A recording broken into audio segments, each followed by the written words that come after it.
Hello friends, मैं doctor Kajal Mangukiya, gynaecologist, obstetrician and IVF specialist from Orchid hospital and IVF centre सूरत।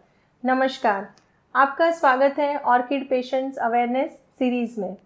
आज हम बात करेंगे, जैसे मेरे लास्ट वीडियो में हमने बात की थी रिगार्डिंग प्री कंसेप्शन काउंसलिंग और उसके जो कंपोनेंट्स हैं हिस्ट्री टेकिंग, उसके बारे में विस्तारित रूप से हमने चर्चा की थी। आज के इस वीडियो में बाकी के जो कंपोनेंट है, रिस्क असेसमेंट है, वैक्सीनेशन है और counselling regarding the lifestyle modification, इसके रिगार्डिंग हम विस्तारित रूप से चर्चा करते हैं।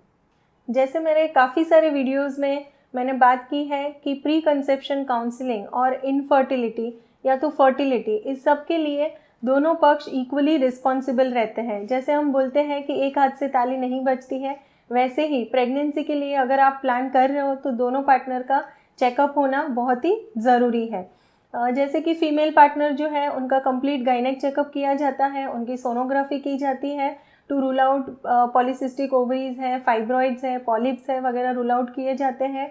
और हस्बैंड जो है, जो मेल पार्टनर है, उनके ब्लड रिपोर्ट्स भी किए जाते हैं। और very important is semen analysis, यानी कि जो शुक्राणु है उसकी जांच की जाती है। शुक्राणु की जांच इसके लिए इम्पॉर्टेंट है क्योंकि आज का जो युग है इसमें मेल इनफर्टिलिटी बहुत ही कॉमन होता जा रहा है और उसका जो रेशियो है वो काफ़ी हद तक अभी बढ़ रहा है। जैसे ही आपने देखा होगा कि आज के इस युग में ओवर जिमिंग हो रहा है, लोग प्रोटीन पाउडर वगैरह ले रहे हैं, ज़्यादा अमाउंट में लिया जाता है, या तो स्टीरॉयड थेरेपी वगैरह, सिक्स पैक्स बनाने हैं या तो बॉडी बिल्डिंग, उसके लिए स्टीरॉयड्स वगैरह का यूज़ होता है। और यह जो स्टीरॉयड्स है उसकी स्पर्म्स के ऊपर काफ़ी हद तक असर आती है। दूसरा जो इम्पॉर्टेंट है फॉर द मेल पार्टनर इसकी, अगर आपको एडिक्शंस है जैसे कि स्मोकिंग है, अल्कोहल है, गुटखा वगैरह अगर उसका व्यसन है तो यह भी आपको बंद करना पड़ता है क्योंकि इसका आपके हेल्थ के ऊपर भी और शुक्राणु के ऊपर काफ़ी हद तक असर आता है और फर्टिलिटी के लिए बहुत ही इम्पॉर्टेंट रहता है कि आपको यह सब बंद करना पड़ता है। अब हम विस्तारित रूप से बात करते हैं कि दोनों कपल के जो ब्लड टेस्ट किए जाते हैं। ब्लड टेस्ट में पहले तो बहुत ही इम्पॉर्टेंट है कंप्लीट ब्लड काउंट, क्योंकि भारत देश में हमने देखा है कि जैसे महिलाओं में अनीमिया यानी कि हीमोग्लोबिन का लेवल कम रहता है और अनीमिया का प्रॉब्लम्स काफ़ी फीमेल्स को रहता है। Plus most common reason for anaemia जो है वह है वर्म्स वगैरह। अगर वर्म्स का इन्फेक्शन है तो उसकी वजह से भी अनीमिया हो सकता है, तो उनको डीवर्मिंग के लिए मेडिसिन दिया जाता है। और अगर अनीमिया है साथ में तो उसके लिए आयरन थेरेपी प्रिस्क्राइब की जाती है। अगर किसी महिला को थायराइड की प्रॉब्लम है, रूटीन में हम लोग थायराइड टेस्ट करवाते हैं टू रूल आउट कि अगर थायराइड की प्रॉब्लम्स है कि नहीं है। अगर है तो जनरली उनका थायराइड लेवल, जैसे मैंने पहले वीडियो में बताया, वैसे ही उनका सीरम TSH का जो लेवल है वो 2.5 to 3.5 के बीच में रखना ज़रूरी रहता है, ताकि हम आने वाले बच्चे में कंजेनाइटल बर्थ डिफेक्ट्स का रिस्क कम कर सके और वो जो महिला है उसमें रिकरेंट मिसकैरेज का रिस्क कम कर सके। दूसरा जो इम्पॉर्टेंट रहता है वह है ब्लड शुगर टेस्ट और HbA1c। अगर कोई फीमेल डायबिटिक है तो उनका HbA1c भी किया जाता है। Very important is blood group of both the partners. अगर महिला RH नेगेटिव ब्लड ग्रुप है उसका, तो हस्बैंड का ब्लड ग्रुप जानना उतना ही ज़रूरी है, क्योंकि अगर mother is RH negative, husband is RH positive, तो बच्चे में बर्थ डिफेक्ट आने का भी रिस्क रहता है और मिसकैरेज का रिस्क बहुत हद तक बढ़ जाता है। Very important is sexually transmitted disease जो है, वायरल इन्फेक्शंस है, जैसे कि HIV है, हेपेटाइटिस B वायरस है, हेपेटाइटिस C वायरस है, उसका भी स्क्रीनिंग किया जाता है।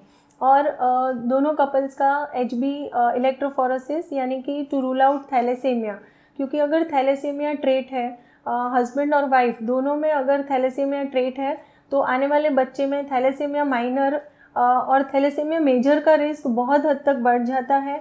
और जैसे मैंने पहले वीडियो में बताया था, जो प्री मैरिज काउंसलिंग का वीडियो था, उसमें कि अगर थैलेसीमिया मेजर आता है बच्चे में तो वह बच्चा एक फाइनेंशियली और हेल्थ रिलेटेड आपको एक बर्डन हो जाता है, क्योंकि वह बच्चे को बार बार ब्लड ट्रांसफ्यूजन करवाना पड़ता है।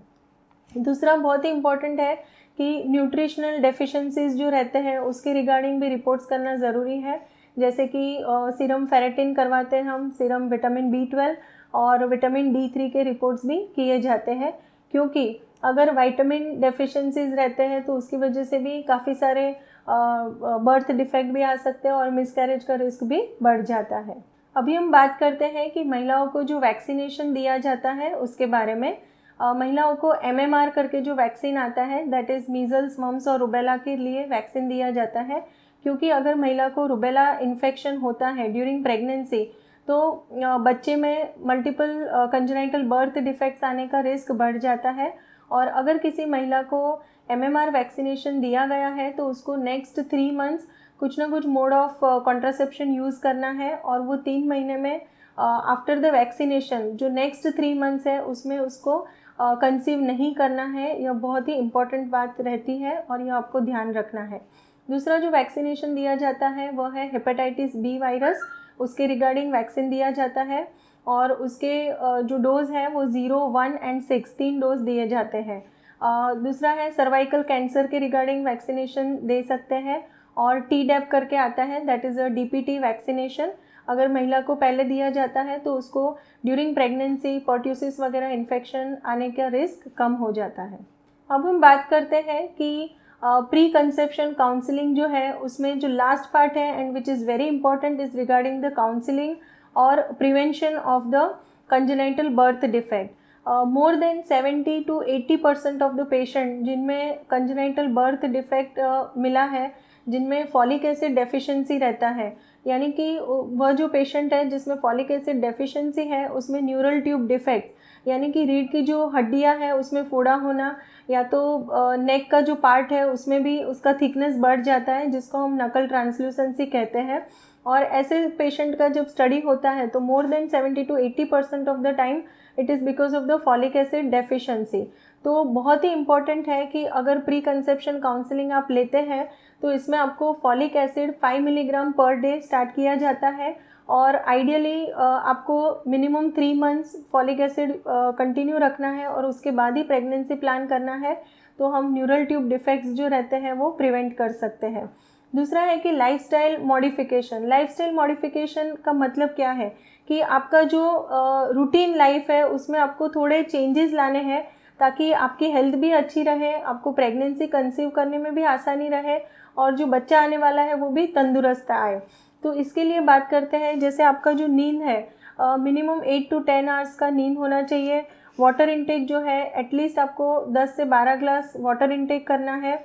अब हम बात करते हैं कि आपका डाइट शुड बी हेल्दी, यानी कि जो डाइट है उसमें diet should be rich in proteins, calcium, और आपको आउटसाइड जो फूड है जैसे बाहर का जो खाना है वो हो सके उतना अवॉइड करना है। फर्मेंटेड चीज़ है या तो मैदे की जो भी बनावट होती है वह सब अवॉइड करना है। ज़्यादा से ज़्यादा फ्रूट्स का इंटेक करना है। सिट्रस फ्रूट्स वगैरह अगर आप ज़्यादा लेंगे तो आपकी सेहत के लिए बहुत ही अच्छा रहेगा। और iodised salt which is very very important, आपको आयोडीन युक्त जो सॉल्ट रहता है उसका इस्तेमाल करना है ताकि थायराइड रिलेटेड जो प्रॉब्लम्स है वो कम आएगी। और अभी आपको क्या बातें अवॉइड करनी है, जैसे कि avoid unpasteurised milk, you have to avoid जो रॉ मीट रहता है या तो पोल्ट्री प्रोडक्ट्स जो रहते हैं, सी फूड जो रहते हैं वो भी रॉ आपको नहीं खाना है। You have to avoid contact with the pet animals है, जैसे काफ़ी सारे लोगों को शौक रहता है कि पेट एनिमल्स वगैरह घर में रखते हैं, तो पेट डॉग्स और पेट कैट्स जो रहे उनका कांटेक्ट अवॉइड करना है, क्योंकि उनमें से आपको टॉक्सोप्लाज्मोसिस करके एक इन्फेक्शन रहता है, वह इन्फेक्शन होने का रिस्क बढ़ जाता है। आपको स्पेशली बोथ द पार्टनर्स, जैसे मैंने पहले आपको बताया वैसे ही हस्बैंड के लिए भी उतना ही ज़रूरी है कि आपको अल्कोहल, स्मोकिंग, गुटखा वगैरह जो है उसका सेवन बंद करना है। और इक्वली इट इज़ इम्पॉर्टेंट कि जो फीमेल पार्टनर है महिला के लिए भी वो बहुत ही ज़रूरी है, क्योंकि आज के ज़माने में काफ़ी सारी महिलाएं अल्कोहल का सेवन करती है, और अगर आप 1 to 2 units of alcohol per week भी लेते हो तो भी बच्चे में फीटल अल्कोहल सिंड्रोम आने का रिस्क बढ़ जाता है। और फीटल अल्कोहल सिंड्रोम जो रहता है उसमें जो बच्चा आता है उसको मेंटल रिटार्डेड बच्चा आता है और उसको बर्थ डिफेक्ट वगैरह भी आने का रिस्क बढ़ जाता है।